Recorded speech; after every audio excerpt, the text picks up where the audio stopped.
Welcome to a football show live on a Thursday. Do appreciate you all joining us at our regularly scheduled time. That is Nick Suss of the Tennessean. I am Braden Gall, and of course, we are brought to you by Sinkers Beverages, Shotgun Willie's Barbecue as well. We've got a Titans-Colts game to get to. I've got a couple of random SEC questions I want to ask you at the end. We'll get into penalties in the offensive line and Cam Ward and the mentality. Do we need a nickname like Mamba for Cam Ward's mentality? I love it when you find things that you want to talk about that no one else is talking about. So we'll talk about Cam Ward's mentality and how that affects the rest of the team. Good morning, Nick. How are you, sir? I'm here. I'm hello. Happy, good, happy. Yep, there you go. That's a man of many words. Yeah. Just repeating the same one there. So if you want to get involved, we would love to have you guys jump into the comment section. If you are watching on Twitter, please retweet the show right now. Share it. Share the product, get people involved. Facebook as well, but YouTube is generally the best way to go. We also have some exclusive film breakdown for you Tennessee Titans fans of Cam Ward's first two games over there by James Foster. Make sure you check that out. You can also watch all the other great shows across the network. SEC Football Live yesterday, myself and Chris Childers, as well as the Hot Read podcast and the Gold Standard covering the Preds training camp opening today for the Nashville Predators. And of course, obviously, Hot Read with James Foster as well. So lots of good stuff there. If you're watching on YouTube, thumbs up, notifications turned on, etc., etc., etc. We're going to hear from Cam Ward first, and then we're going to dive into sort of where he's at in his progress and his own mentality. Then we'll get into the Colts matchup. But I want to ask you first, sort of, Nick, just in general, the vibes and the week that was, the conversations. Has anything changed after 2 weeks of this stuff? 2 games of this stuff? Have they tweaked any approach or attitude that you picked up on over the course of your conversations this week throughout coverage? It's from top down. I don't necessarily think so. Inside the players themselves, I am not necessarily sensing. Well, we'll get into it. I think that there is a lot of looseness, a lot of calm, a lot of positivity in the locker room, whether you want to take that as a symptom of these guys are confident or the more cynical view. We'll get into all of that, but kind of the thesis of what I wrote this morning, you can check it out on Tennessee, and we're going to talk more about it, is the other day, Brian Callahan told me one of the pieces of wisdom that was imparted on him by Jim Caldwell when they worked together was Caldwell liked to say, calm is contagious. And when you have somebody like Cam Ward, who is famously calm, who doesn't seem to waver on anything with his calmness, just how contagious is that attitude after you've played a couple of games that didn't go well? And so you want to cue it up, or what do you want to do? Yeah, let's go. All right, here's what we do. First of all, good to see you guys in the comments. PK in there. You got Mac Jesus. Is that like Teen Jus, by the way? One of my favorite characters of all time. Jordan, good to see all of you guys. We'll get to all your comments, so please jump in, share the product. We do appreciate that. All right, here was Cam Ward yesterday. This was after practice, correct? Yeah. This is after practice, so it's a little hard to hear, so you got to turn the volume up a little bit. Here was Cam Ward yesterday after practice. I think so. I think the biggest difference from college and NFL is just the rush in the pocket. Whether it's from the deep tackles or the defensive end, it gets there faster to college. But at the end of the day, you can make the same amount of plays. What do you feel like the team made the biggest strides from week 1 to week 2, and maybe what are some areas that got to go to another level for you guys to start scoring more and winning games? I think attention to detail, getting in and out of others as fast, and I also think just the overall urgency has to continue to go up each week. And then just emphasize scoring the football, not settling for field goals. All right. There's Cam Ward yesterday after practice. I find it interesting that, and not interesting, I think it's appropriate and kind of table stakes, Nick, that he can pinpoint all of the things that he needs to work on. I am not surprised by that. It's what professional athletes have to do. But after 2 games, to articulate almost perfectly exactly what we all see, what the coaching staff sees, what is obvious, that's a positive step in the right direction. Yeah, and I counted it last week between Denver and LA. At his Wednesday press conference, he gave 9 different answers for what is wrong and how it can be fixed. And that was after one game. And it wasn't just like, oh, we've got to be together. They were concrete things about getting in and out of the huddle and what he needs to do with his feet in the pocket. And he's open and he is direct with the media. But as I was reflecting on it yesterday, thinking about that press conference that you guys just watched a clip from, something that I thought about that I'm sure other people have concluded, it's just the first time it popped into my head. He never admits that anything's hard. Like all of these things that he's saying that are like really difficult to do as a football player and as a football team, he really does try to downplay the difficulty of doing these things. It's, oh yeah, all we got to do is we just got to be faster out of the huddle. We just got to score more touchdowns. And, we just got to find the open man, be better at the point of attack at the top of routes. And we just got to protect. And we got to score the ball. We just got to score the ball. There is a simplicity to which Cam Ward views football. Everything has always seemed to come so natural. And I think that he still plays football and thinks about football and processes football through the lens of somebody to whom this comes naturally. And I think that's a really interesting perspective because, Braden, you and I have talked about this before. I've talked about this to anyone who will listen. My favorite athletes to watch, the ones I gravitate towards, are the ones who make sports look really, really hard. I really like the reminders that this is a really difficult thing that they're doing. And so, like, the natural easy stuff, the Ken Griffey Jr. swing, for example, I'm just like, oh, come on. Where's the challenge? Come on. Remind me that I could never do this. Don't make me think, oh, anyone can play this game. Make it very difficult. You love Caleb Williams. You just love watching Caleb Williams. Like, I love a grind, man. I love watching Jock Peterson swing a baseball bat and his helmet flies off. Who's the backup point guard? Who's the little backup point guard for the Pacers from Arizona? TJ McConnell? McCollum or whatever. You just love TJ McConnell. Yeah. little 6-foot point guard. I love when sports look really, really difficult because they are. We all know this is difficult. And when you've got somebody who is just so fluid and so natural, there's a little bit of just like, oh man, that's it. That's all it takes. Well, but the way Cam Ward's always played is that. Go ahead. So Ed says, do you think he purposefully tries to downplay, or is it just his nature and his confidence? I think he is. And I don't. This is probably unfair to him without asking him about this. But I am married to a psychology major who has done everything in her life around psychology for over a decade now. So hopefully something I've gained something through osmosis. And that is, I think if you look at all of the ways he acts in general, the way he holds the football, the way he stands in the pocket, I think you could argue like. I don't want to talk about like how in shape he was coming out of high school or not. Like, that's not what I'm trying to get to here. But he is not ever going to be the guy who is like yoked, right? Like, that's not his thing. Yeah. I think if you look at all of that, how does that not reflect on his temperament?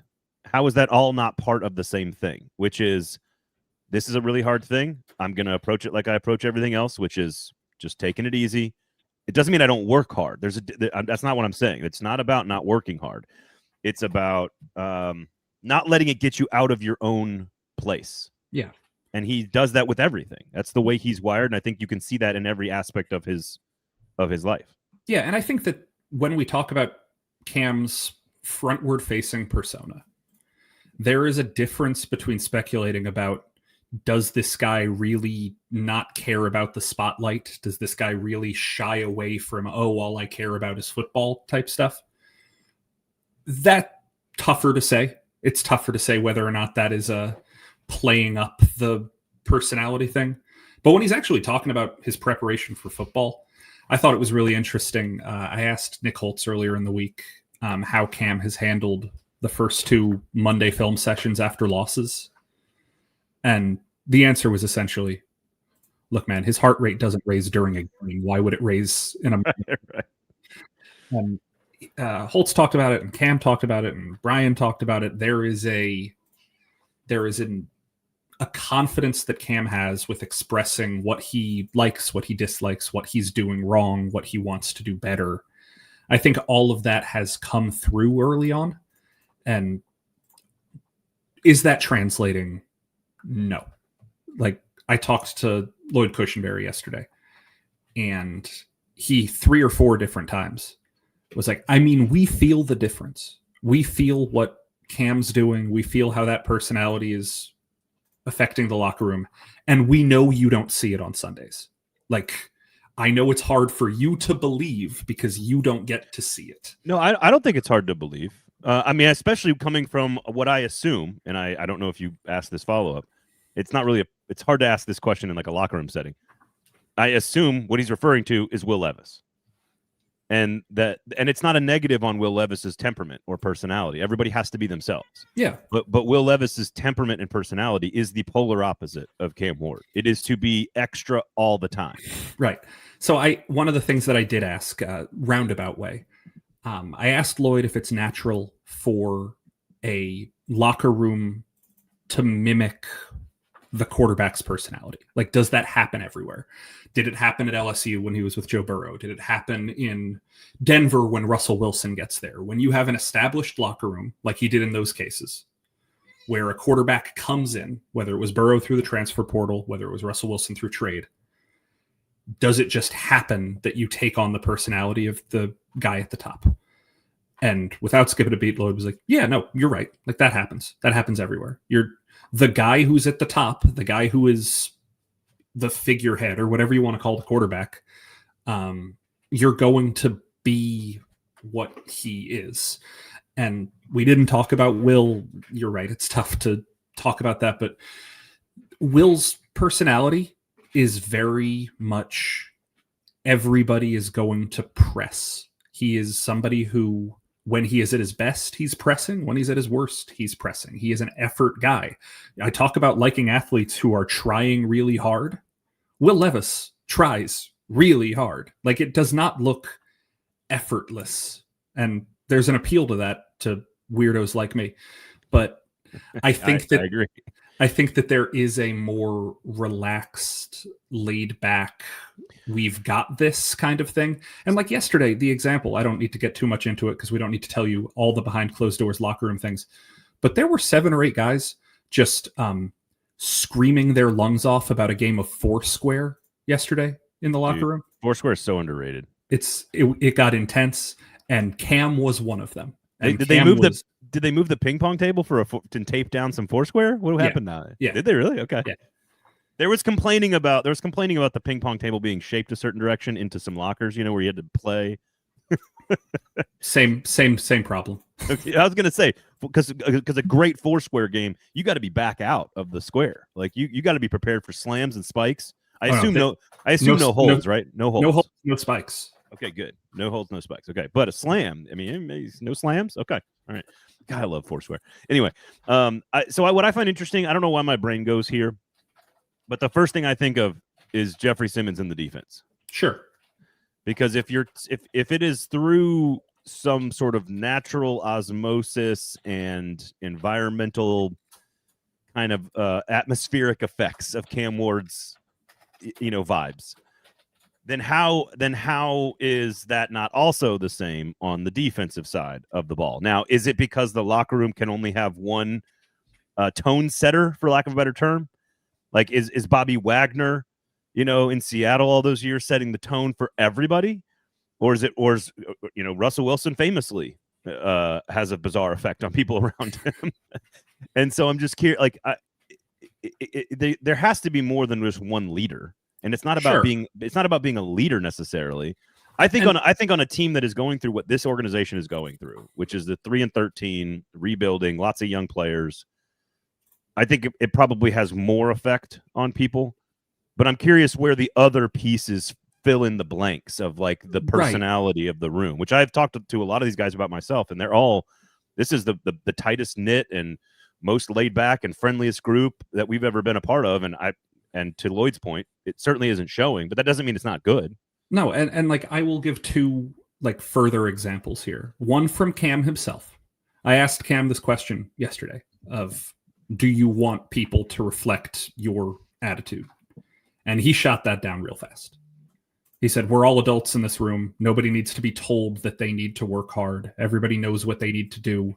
Everybody's got to have their own personality. Everybody's got to be their own person. And it's the team having an identity that's more important than the team having Cam's identity.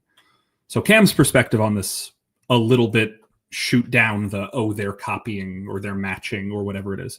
But one thing that I found really interesting was just a simple one-sentence quote from John Ojukwu, where I asked him if he had an example of Cam's personality permeating through the rest of the roster. And he's like, when you've got a quarterback who is chirping at defensive linemen, and it's your job to block those defensive linemen, and the quarterback has made those defensive linemen angry, it makes you know you have to block even better. Because now you are on his side and you care and you're and I'm adding to this. I was going to say that's a long. It was a one sentence answer. But to explain, it's like if you have this guy who is going to back it up, and John did say Cam backs it up, but he can't protect himself. He can't. It reminds me of a conversation I had with one of Cam's, I think his center from Incarnate Word. I talked to him back in the spring. And he was like, we'd have a 4th and 1, and Cam would point at the nose guard and say, we're going straight at you. Get ready. We're going to beat you. Come, get ready. We're coming. And the center at first was like, Cam, what the hell are you doing? Stop that. He's going to bash my head in. But as Cam kept doing it, the center was like, hell yeah, we're going at that guy. Yeah, we're going straight at him. And so it's not necessarily, oh, mimic Cam. He does this, so now I'm going to do this. I think it's more they see the way he behaves and they know, oh, I've got him, or oh, I've got to have him. Like there is something I have to do so that this doesn't go punished, unpunished, whatever you want to call it. And that's what's kind of fascinating to me about this whole mentality conversation is Cam's just going to be Cam. Like, we know this. If the calm is contagious here, Cam is contagious. I'll take out that L. He is what he is.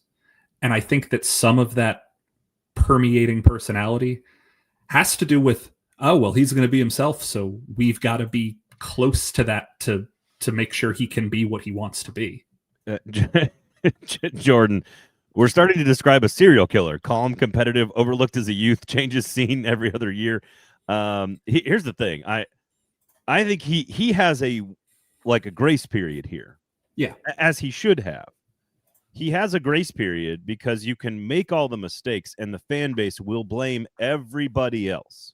Sure. And that might be fair. That might be correct. It might be the penalties on the offensive line, the blocking, the injuries to the right tackle, the drops from Calvin Ridley. Like all this stuff is a factor in this conversation as well. And so because he's got this grace period, and if he continues to look like, and if you go check out James Foster's breakdowns of there are certainly things, and Cam said it in that clip, things that he needs to work on. Pocket presence. I think the down the field deep shots are a little inaccurate. I think the ball security, like there's little things, and he's sort of already pinpointed all of them with the coaching staff, and they're all aware of them. But as long as it looks like he's the franchise quarterback, even in defeat, even in awful offensive performances, even when the fan base wants everyone else on the team cut or fired, as long as he still looks like a starting quarterback in the NFL, he will be given a lot of opportunity to fix his issues by the fans. Yeah. The question is, and I think the front office would do the same thing. They are married to him after selecting him with the #1 overall pick. So, and I think there was an earlier question here that I think is interesting about all of this. And it's from Mac Jesus, who says, do you believe our coach will be fired, even though we all expected this turnout? I'm not as interested in the will the coach get fired part of that question. It's more about this is what people expected kind of in the first place. And so while there's this initial wave of frustration with some of the same issues cropping up, understandably, there has to be grace given to the especially a quarterback who's young. Like, he's not a 25-year-old. This is not Hendon Hooker, right? Like, he's a younger player who's played a lot of football and appears to have the right approach. And so I think he deserves a lot of grace on this. And throughout that process, I think this is why, again, I keep harping on, if every single week we are talking about Io Manor, Helm, DK, Femi Oladejo, Kevin Winston, J.C. Latham, unfortunately in the wrong direction here. Devondre Sweat, unfortunately in the wrong direction here. Cedric Gray, playing well. Like the last two draft classes, if we continue to talk about those people who are going to be the most influenced by Cam Ward's personality and approach and demeanor, it's going to be the young players. And that is something where you can look 2 years from now and you can say, this is where it started. But it's just such a long, patient process that it's hard for fans, I think, to do that, especially and media too. When we got to get attention right now. How do we get attention on the show right now? We got to do it. And pull up Ed's question, because I think this is a good segue, a good point from there. Ed asks, why is the limited roster an excuse for Callahan, but not for John Fossil, for example, who seems to be maximizing the hand he's been dealt? This was something that I will give my colleague Gentry Estes credit for, because he pointed it out to me after the game Sunday. He's like, at what point did we stop expecting that professional athletes can play above their expectation? Like, at what point did overachieving fall off the table for this roster? It seems like look at the Indianapolis Colts. Look at the team they are playing right this weekend. The Colts have spent 2 weeks overachieving. The Titans have not. They have achieved or underachieved, depending on your expectation level. I would say they are just a little bit below what I expected. There are some people who say they're a lot below what they expected. I would say, here's what I would say. I would say it's and this is very broad and quick, and we can get back to this. I would say defense slightly better than I expected. Offense slightly worse than I expected. Special teams much better than I expected. Sure. That's how I would describe it. So at what point do we have to start asking, why can't the Titans overachieve? In a league that is built for parity, that is built for teams to be able to rise up quickly, teams to be able to overcome deficits or play well as underdogs, why do we just naturally think, oh, well, it's the Titans, this is what they are, when we see teams overachieve constantly in this league? Yeah. And that is, it's hard to not put that on coaching. I'm not going to say I understand every minute detail of what's going on the field well enough to say with certainty that this is coaching, this isn't coaching.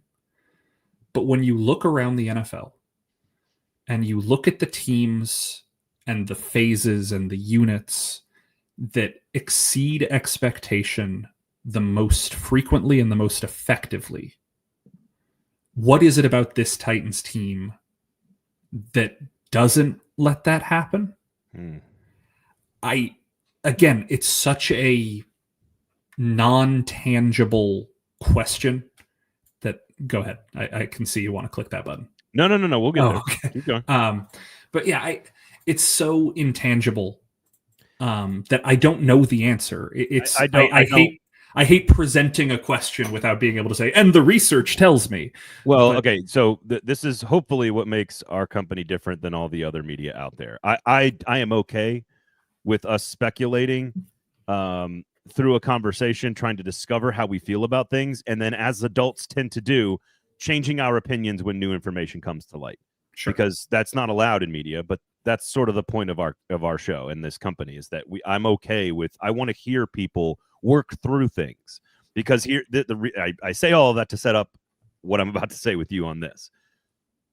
My first instinct on that answer has a lot to do with a group of players,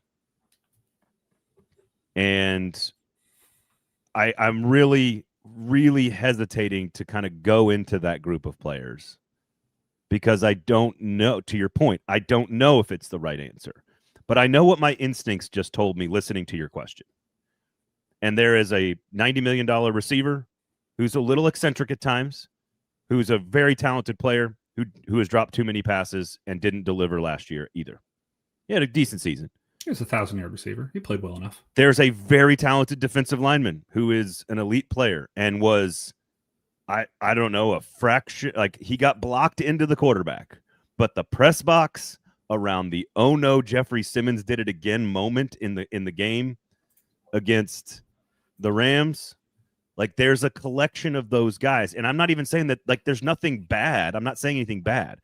I'm just wondering if those positions, if you have Aaron Donald and Devontae Adams instead of Calvin Ridley and Jeffrey Simmons, do they have some other personality effect on the team? Like, Yeah. does that make sense? I see what you're saying. Again, I'm not trying to say that they are bad apples here. That is not my point. I am not trying to be sensational. I am trying to work through how I feel about this question, which is certainly the coaching staff has to own a lot of that. Absolutely. I think we talked about the adjustments last week on the show. They don't adjust. The coaching staff has to wear a lot of this. But I'm trying to think through the culture and the personality, which is, by every player I've talked to so far this training camp and the season, everyone has said this is a far more player-driven culture. It's far more player-centric, player-decided, player-controlled personality, which I think is the right thing. Vrabel is the cult of personality. Vrabel is the tip of the spear in New England right now. I guarantee the locker room feeds off of Vrabel. But that's not how Brian Callahan wants to run a team.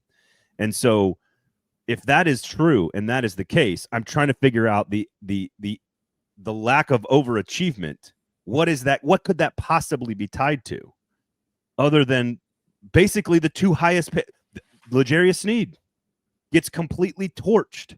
He's the third highest. Isn't he like the third highest paid player, or is he behind Dan Moore? Like right now, and I'm not talking about their personalities here necessarily on some of these guys, but the highest paid players on the team are Jeffrey Simmons, Calvin Ridley, L'Jarius Sneed, Dan Moore. And while Jeffrey Simmons has been dominant on the field, the other three have not in 2 games. So I see what you're saying. So I'm trying to process through all of this in real time. So one of my long-held beliefs about high-level football is that when you are playing in a league where most teams are 7 points apart from each other, whether it's when you are in the NFL, or whether in the college football playoff, or whatever it is, when you're at a point where every team is roughly equal, the team I'm almost always going to bet on is the team that's going to have the 2 or 3 players that I'm most confident to win one-on-one matchups. And I put this out there. I'm not going to be a hypocrite here. At halftime of the game against the Rams on Sunday, I thought that the 4 best players on the field were Cam Ward, Jeffrey Simmons, L'Jarius Sneed, and Calvin Ridley. The 4 of them were playing very well. We're getting open. We're making plays. I think at that point, at the half, Devontae Adams may have been targeted 9 times with 3 catches or something like that. Yeah. And still throughout the game, I think he had 5 catches on 14 targets or whatever. Sneed played okay. He got burnt, but on the last play, catchphrase again, cornerback play is volatility. You get beat once, you look like you're terrible. Yeah. And but played well. So we can't ignore the fact that, again, I don't want to read too much into this because I don't know. But we can't ignore the injury and the off-the-field stuff with Sneed. No, we can't. Of course we cannot be ignored. And Simmons, same stuff. Ridley, same stuff. And again, it's not that they're not good players, good people, good. I'm not saying any of that. No, but it feeds into what I'm saying is that they weren't that in the second half. That when the Titans were winning, their biggest playmakers were making one-on-one plays that won games. When the Titans' most important players were not making one-on-one plays to win games, the Titans didn't have as much success. And I know this is the most tautological argument possible, that you win when you make winning plays. Tautological? I believe tautological is the word. Correct me in the comments if I'm using the wrong words. I think it's a word. I'm not going to lie. I've never heard that word. I think it's the phrase for when an argument is its own argument of like, here we go. Tautology. Tautology. A redundant statement in literature and rhetoric. Yeah. So like, it's going to rain today because it's raining is a tautological argument. And so like winning football teams make winning football plays is tautological. Yeah. I understand that. But when the margins are so small, when the difference between the 53 guys who play for the Titans and the 53 guys who play for the Colts is fundamentally not that large, the difference is going to be how good is Jonathan Taylor? How good is Quentin Nelson? How good is Jeffrey Simmons? Yeah. How good is Calvin Ridley? These players are the difference. They are Yeah. paid to be the difference. We know they are paid to be the difference.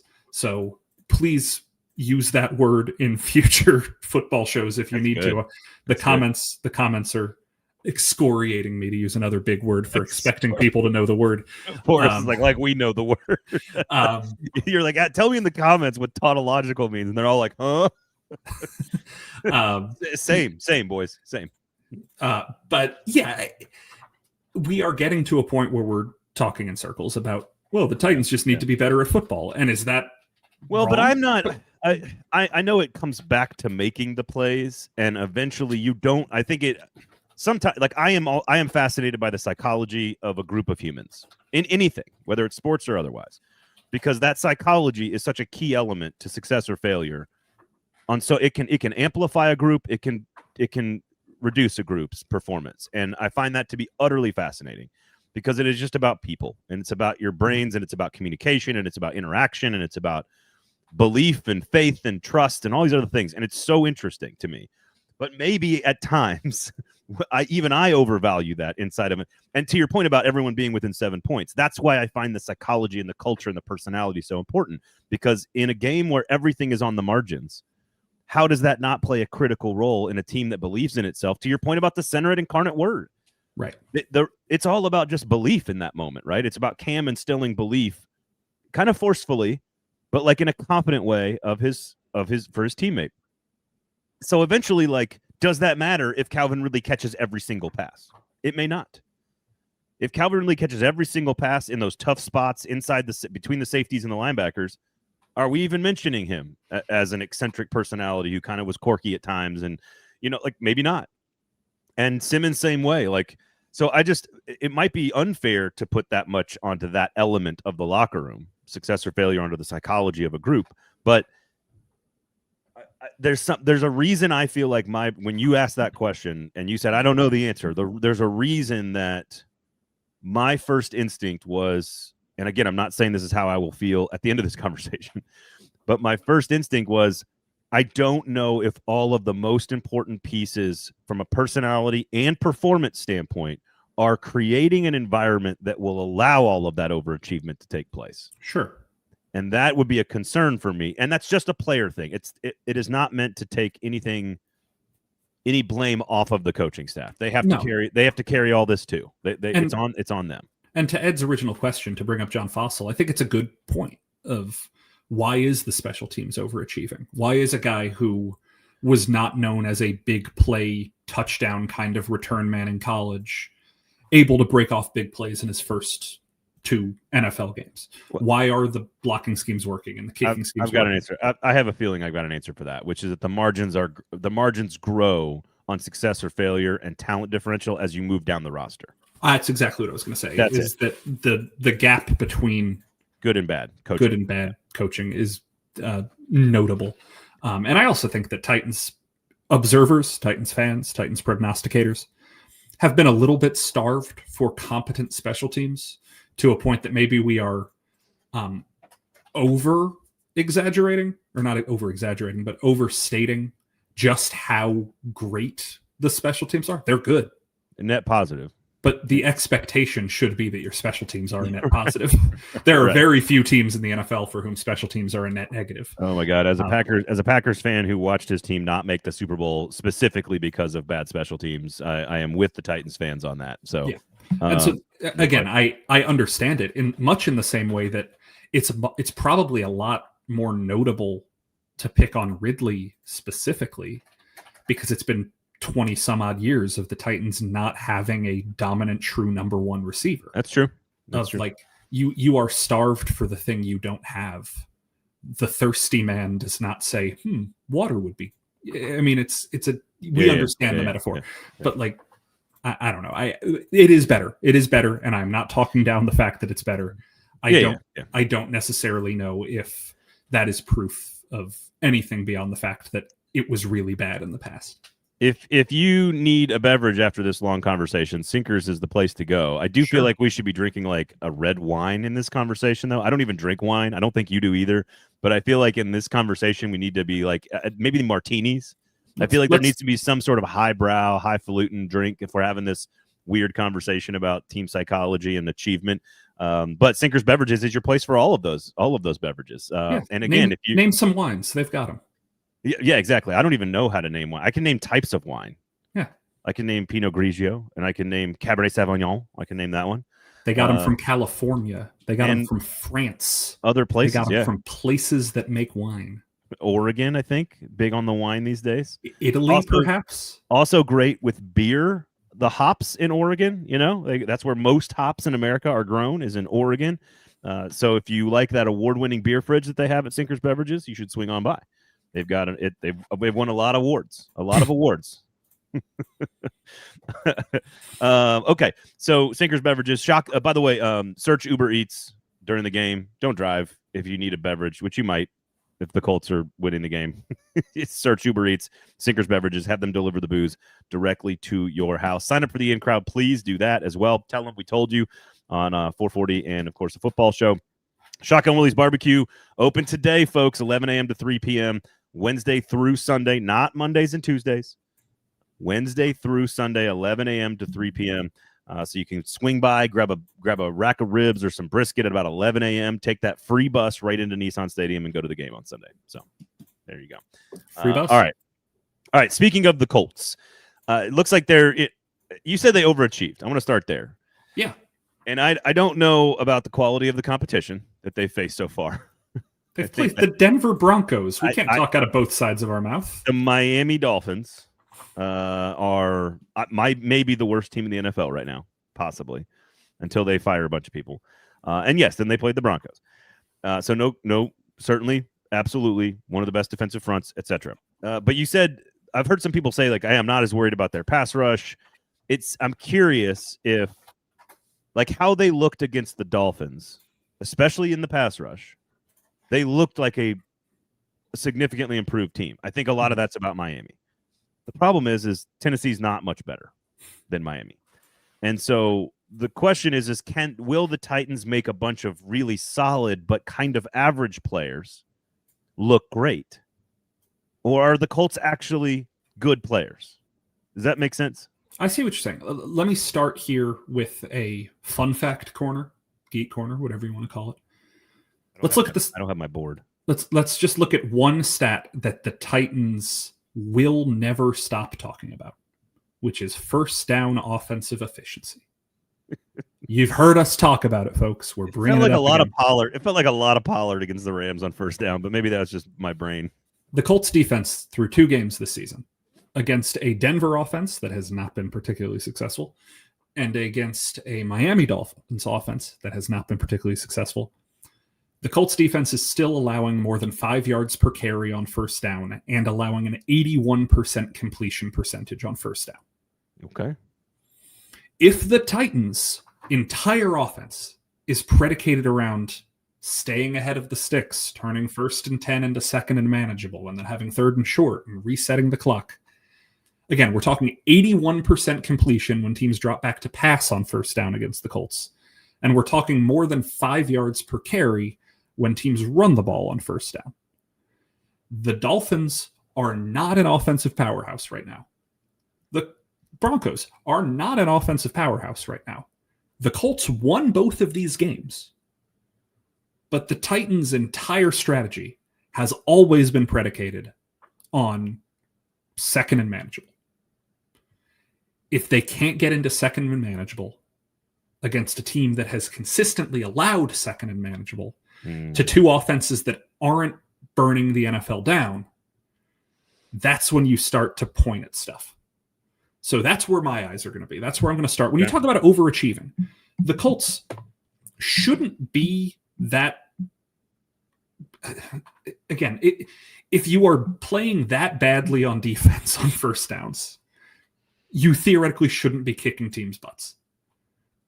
I know they didn't kick the Broncos' butt. I know they won on like a fluke penalty situation at the end of a game. But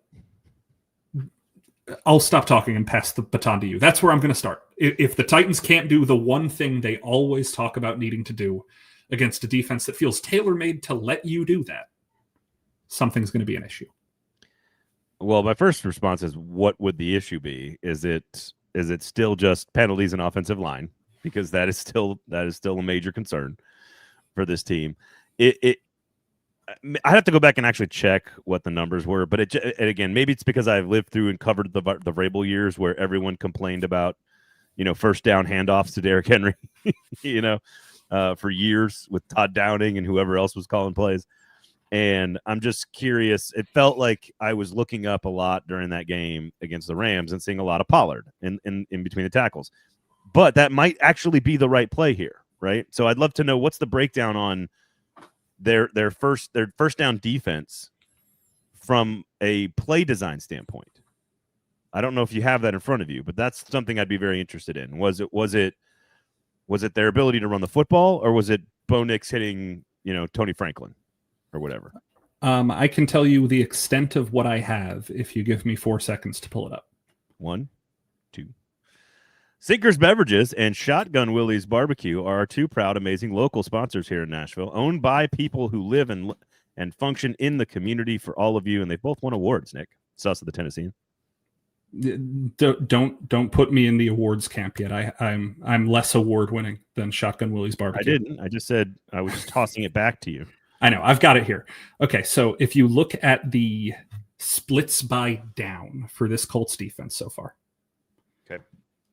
Opponents have run the ball 22 times for 112 yards. That works out to 5.1 yards per clip with 3 first downs. So, of the 22 carries, 3 have gone for 10 yards plus. The rest have been varying degrees of successful. They've thrown the ball 21 times for 17 completions, also 112 yards. That's working out to 5.3 yards per attempt. That's wild. They're both 112. It is, and 22 plays versus 21 plays. It is a very balanced. It sounds like they're both very. Now, 5 yards of completion is not good, but that's also a Broncos offense that likes to play that type of offense. They want to throw a bunch of short, quick passes. It seems like this screams more Pollard to me. Those numbers is what it screams. Yeah, so I am trying to go. I've got every single first down attempt so far. I am looking at the negative plays. There have been 1, 2, 3, 4, 5. This is great podcasting. 6 negative plays of the 40, out of 43. Okay. 43, 44, whatever it is. And the 4 incompletions can go in there. So that's what 34 out of 44 have gone for positive yardage with I believe 2 passes going for plus. And there was also a roughing the passer penalty.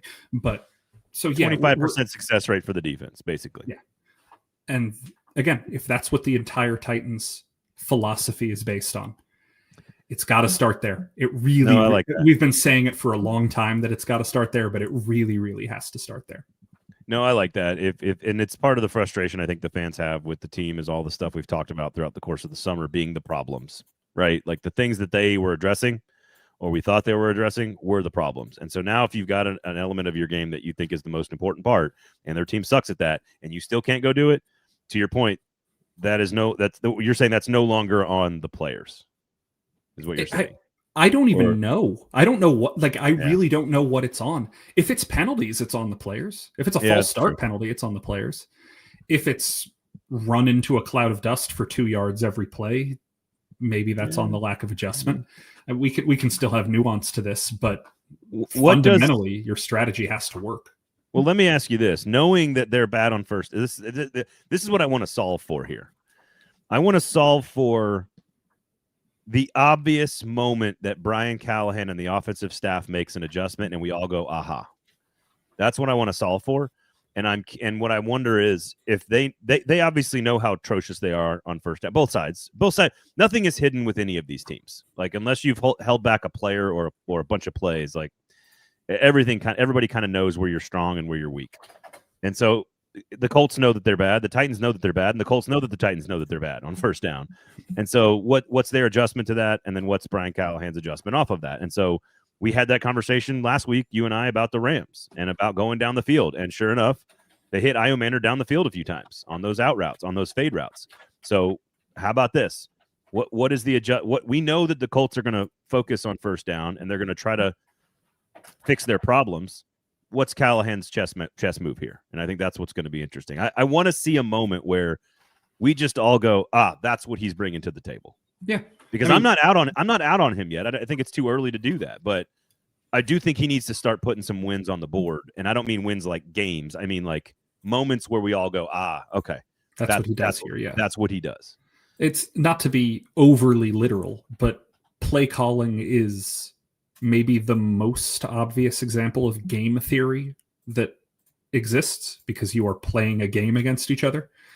It's the they don't know that we know that they know we know situation. You have to, they think we're going to do this, so I think they're going to act this way, so I need to react this way. So if I react that way, they'd react this way. So what do I do on top of that? I'm going to save my 3 cards to get armies till next turn because I want you to get 20 armies because I want 30 armies. Yes. To win risk. Yes, which let's play a 440 network risk game. Oh, that'd be fun. Kamchatka is strong. Just posting up in Australia. I love the Australian strategy. It's a great strategy. I don't know. I think that you're right. I think that it would be beneficial for Callahan, first of all, and for the fan base, second of all, to do something that makes people think, wow, yeah, that's what he can do that nobody else is doing. Yeah. One other thing that's just like a small thing to point out about just the Colts matchup, and you bring up the fade routes to Io Manor. Last week, Xavier Howard, one of the Colts cornerbacks, was called for 3 coverage penalties in like a 5-snap span. If you can make him get handsy, if you can go point of attack on him, if he's going to be somebody that's going to be a little bit handsy, that is another way for free yards. So Xavier Howard has a really long track record in this league. We don't have to that means throw at him. That means throw at him. But that is one other thing you can pursue if the team is going to be a little bit grippy. I had an idea. I had a theory, and then we went on to Xavier Howard. Sorry, no, it's okay. I'm trying to think of. This is what I was thinking. And this was so weird to me that the one time Cam Ward does not do the thing we all say, you probably shouldn't roll right and throw all the way back across the field. The one time he didn't do it was when it was designed to happen, and Callahan had schemed not 1 but 2 players wide open. He rolls right, and he has, I think it was Helm leaking out, fading or driving back, kind of a short drag on the left side, and then they had another receiver kind of on the 12-15 from a depth standpoint, and Cam looks back and doesn't throw it. And I was like, that's a moment where Callahan clearly called the right play at the right time against the right defense, and it was designed perfectly and timed perfectly. And then all of a sudden, like, the rookie quarterback doesn't do the thing he always does. And I'm not like ripping on the kid. I just was like, that was odd to me. And it strikes me as a moment where Callahan did the thing. Because, again, the scheme doesn't seem to be the problem. The scheme, the players seem to be open most of the time, or at least where they're and when they're supposed to be. And open in the NFL is a relative term to, football. It's tiny windows. So anyway, I don't know what that looks like, but we'll see. I think the Titans can win the game. But until I see them do that, I'm not making any score predictions. You go ahead, my guy. I am in the exact same boat. I do think that the Titans are capable of winning this game. I came into the season believing that the Colts might be the worst team in the National Football League. They are clearly not the worst team in the National Football League. I do think that the Titans match up pretty well in this game. I think that the Titans will have opportunities to make plays in this game. I think there is a pretty high chance that Daniel Jones has a regression to the mean type performance. All of that said, I believe I picked the Colts to win 27-23. So, well, you and I both were sitting in the press box on Sunday going like, maybe Cam does something weird today. And certainly he did something amazing. And weird, I mean, in a good way. Like, is he going to do something special here? And then I talked to, it's funny, you weren't around, but I talked to PK like 5 minutes later, and we were coming out of the cafeteria area or the food area. And I go, PK, hey, Sus thinks that something weird could happen here. Where are you at on this? And he goes, I kind of feel that way too. And then I immediately think, no, the Rams are going to win. The Rams are going to win. And I think I was like 27-17. So I feel like I was pretty close last week. So I'm not going to give a score, but I'll believe it when I see it. Cam Ward's going to have a moment though. Like he had his the first game, no big moments there, but showed us what he can do. Second game had his big moment of like, oh wow, eye opening. That's what he's capable of, and delivered a few more. Still has to polish up the game a little bit. Where's the quarter where he just has a drive where he just slices somebody up, leads to a touchdown, and they win the game? That's the next step of all of this for Cam. Yeah. So we'll see what happens. I think they've got some to your point about one-on-ones, though. I think they can win some one-on-ones this weekend. So can you capitalize on all of that? All right, Sinkers Beverages and Shotgun Willie's Barbecue. Jason, we need some positivity shock. Is that the right phrase? I like it. Where the Titans destroyed the Colts. Callahan calls the perfect game, and fans have no idea how to react. That would be fun. It would be fun for media people, for the players, for the fans, for the coaching staff, for the city. That'd be fun. I agree. I agree. All right. So quickly here, Shotgun Willie's Barbecue, Sinkers Beverages. I want to ask you a couple of random questions about the SEC, and then we'll wrap up and get out of here.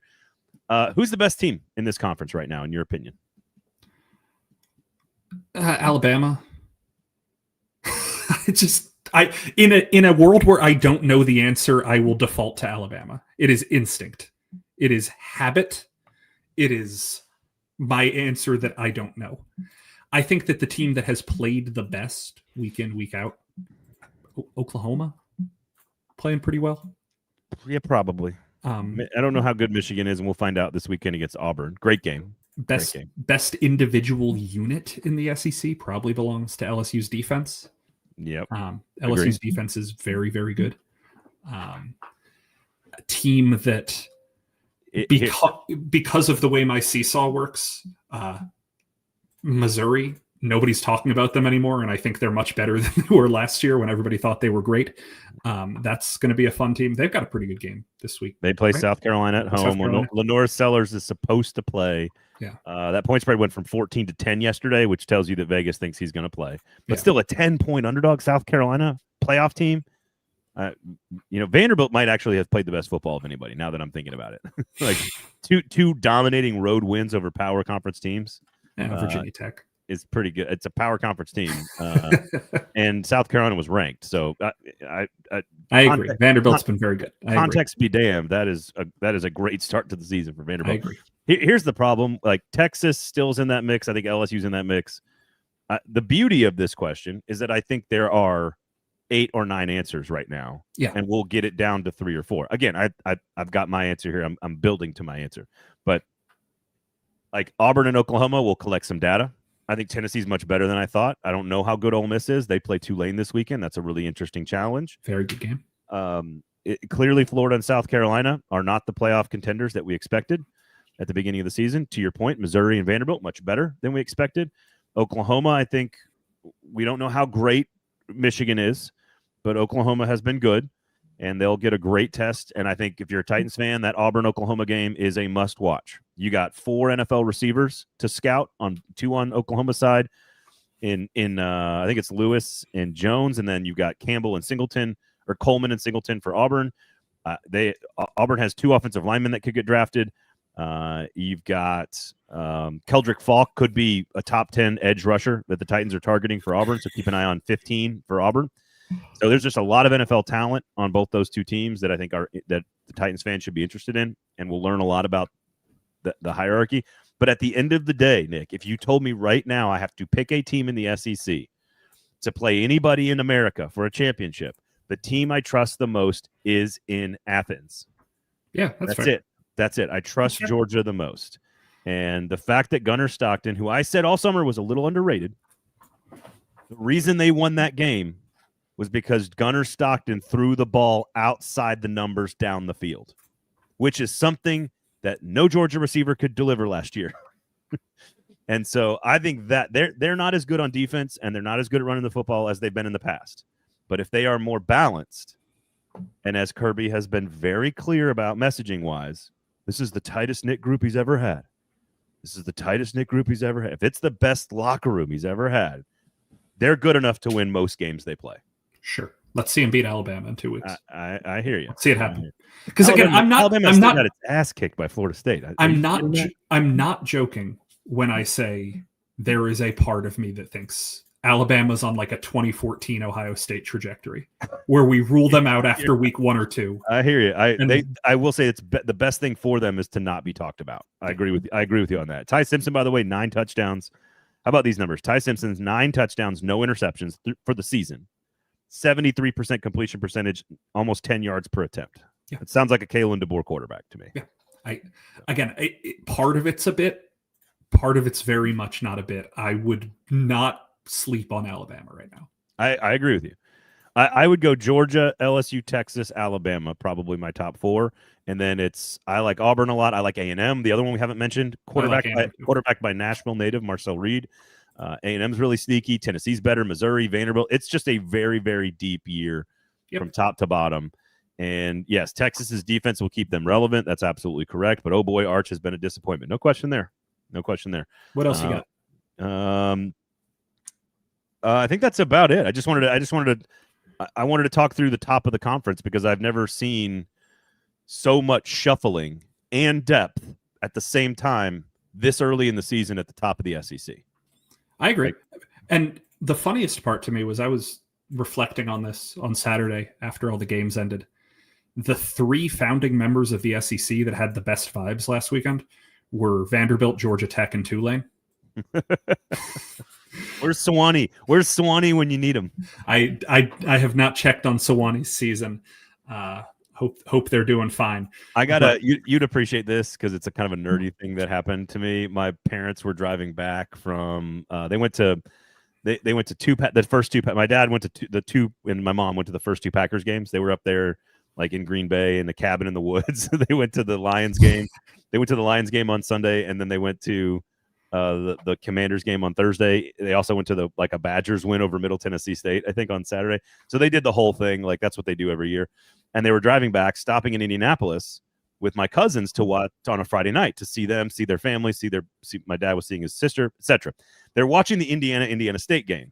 Of course, Indiana really good at football now. Yeah. And my cousin texts me on the thread with my mom and dad, and she's like, Indiana is we're watching the game with your folks. Indiana is up 72-0. This has got to be one of the largest point totals in the history of college football, right? What's the largest margin of victory? And I said, Georgia Tech 222-0 over Cumberland College in 1916. Yes. And I had it I didn't even have to look it up. I just was like, and I sent it to her, and she was just like, that can't be real. That's not a thing. Like, they're like, that's not a real thing. I go, check it, look it up. It's the biggest margin of victory in the history of college football. And it was just such a nerdy, like, only someone who's covered college football for 21 years would know that stupid shit. Yeah, I did not know the 1916. I will give you credit for knowing the exact year.